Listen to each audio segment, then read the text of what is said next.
Seorang pria membantu menyeberangkan sapi melintasi sungai. Tidak disangka, sapi tua malah mengeluarkan kotoran sapi, mengucapkan terima kasih. Saat dia membersihkan ruang kapal, kotoran sapi tiba-tiba berubah menjadi sebongkah emas. Pria itu terkejut. Dia segera menyadari bahwa ini adalah sapi ajaib. Kesempatan untuk menjadi kaya akan segera datang. Pria itu segera mengejarnya. Namun, sapi kuning tiba-tiba masuk ke dalam gua kecil. Ketika dia sampai di depan mulut gua dengan kepala berkeringat, ingin masuk. Namun mulut gua terlalu sempit, dia tidak bisa masuk sama sekali. Bagaimana sapi kuning bisa masuk ke dalam lubang yang begitu kecil? Aneh. Kemudian dia memutuskan untuk segera pulang. Dia menceritakan kejadian bertemu sapi ajaib kepada istrinya.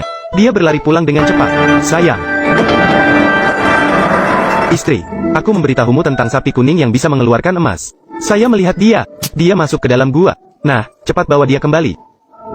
Tapi dia malah memberitahu istrinya, karena mulut gua terlalu sempit. Dia berusaha keras tapi tidak bisa masuk. Setelah mendengar, istrinya menyuruhnya meminta bantuan kakaknya.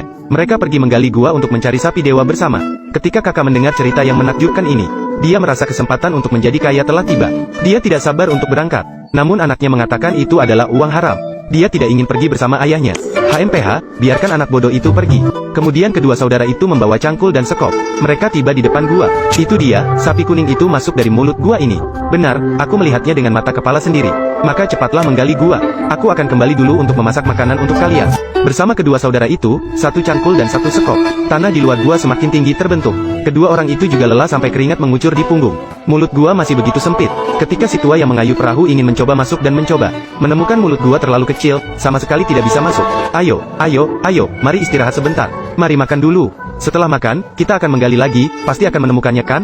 Pasti akan menggali hingga menembus gua. Setelah makan, kedua saudara itu semangat sekali, melanjutkan untuk menggali gua besar. Begitulah. Kedua saudara itu terus menggali gua setiap hari tanpa henti. Tanah liat di luar gua sudah menumpuk menjadi dua bukit kecil. Musim berganti.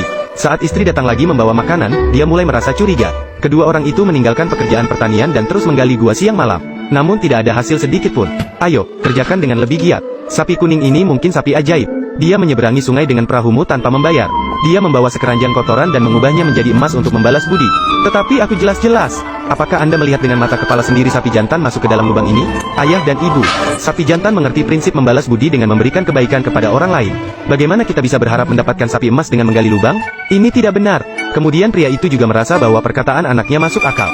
Hanya dengan kerja keras tangan sendiri, kita bisa mendapatkan kekayaan yang kita miliki. Pikiran untuk mendapatkan tanpa bekerja hanya akan membuat seseorang jatuh. Kemudian mereka semua memperbaiki kesalahan mereka dan kembali ke rumah. Mereka menuai hasil dari kerja keras mereka sendiri.